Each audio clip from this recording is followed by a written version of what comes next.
لك انا جبت لك النهارده، جبت لك الكتب الخارجيه، الكتب الخارجيه بفضل الله كلها اتوفرت في مكتبه هلال وقبل اي مكتبه تاني وقبل اي مكان تاني. بس كده لا طبعا انتوا عارفين ان احنا كل ترم وكل سنه بنعمل لكم خصومات وعروض وهدايا، ومفيش حد بيمشي من مكتبه هلال غير وهو معاه هديه ومبسوط وفرحان وكسبان 100%. المره دي بقى عملنا لك فكره جميله قوي احنا قلنا عليها في الفيديو اللي فات وهنقول عليها الفيديو ده برده. يوم 25/8 باذن الله عاملين لكم حفله. طب الحفله دي هيبقى فيها ايه؟ هيبقى فيها شنط هدايا لكل حد حط بون في البوكس ده. طب انا هاخد البون ده ازاي؟ ان انت هتيجي تشتري الكتب بتاعتك من عندنا. بس كده؟ لا ده انت كمان هتاخد هدايا.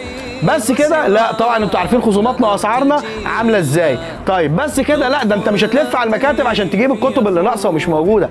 بفضل الله عندنا الباهر، التاسيس سليم، الابرار، الاستاذ، كل الكتب موجوده بفضل الله، الاضواء، المعاصر، كل حاجه، سلاح تلميذ، كله موجود بفضل الله في مكتبه هلال. طيب كمان اعدادي قرب كده عليا.